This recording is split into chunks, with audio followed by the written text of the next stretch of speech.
Madam, camera দিয়ে সুন্দর সুন্দর ছবি তুলে দিই। আইসে ক্যামেরা দা ছবি তুলে দিতে। এই যে আইফোন, আমি আইফোন দিয়ে সুন্দর সুন্দর ছবি তুলতে পারি।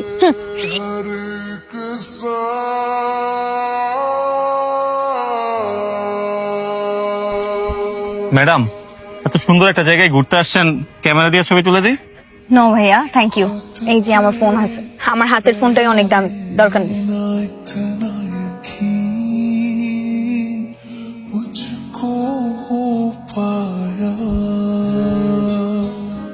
ভাইয়া, আপু, এত সুন্দর একটা জায়গায় ঘুরতে আসছেন, ছবি তুলে দিই। আর এমনিতেই 10 টাকা করে ছবি নেই, আপনাদের কাছ থেকে 5 টাকা করে নিব। সারাদিন তেমন কাজ নাই তো আজকে। তোর বেটা দেখছো তো আমার হাতে কি আইফোন। এখন এই ক্যামেরার যোগ আছে বেটা, যে তোর ক্যামেরাতে আমি ছবি তুলুম। আপু, দেই না কয়টা ছবি সুন্দর করে তুইলা। না ভাইয়া, লাগবে না, দেখতেই তো পারতেছেন আমাদের হাতে আইফোন আছে। আই বন্ধু, চল তো আমরা জায়গা।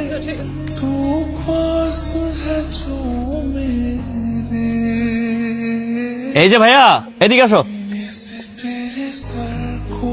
ভাইয়া ডাকছেন? ভাইয়া, এই যে আমি বসলাম না, এই ব্যাকগ্রাউন্ডটা কিন্তু দারুণ। তুমি আমাকে কয়েকটা ছবি তুলে দাও। ছবি তুলে দিব? ভাইয়া, আপনার হাতে তো দামি আইফোন আছে, আপনার কি আর ক্যামেরার দরকার আছে? ও মা, আইফোন আছে তাতে কি?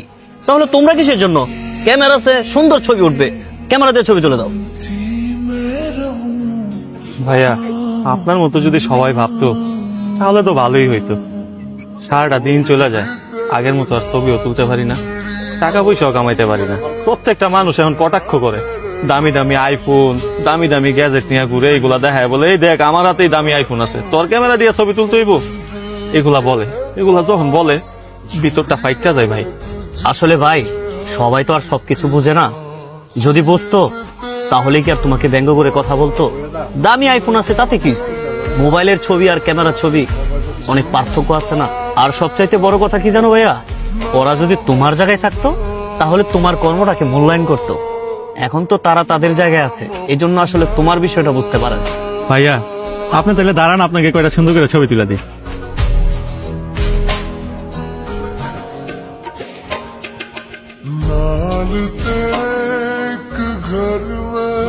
Wow, super.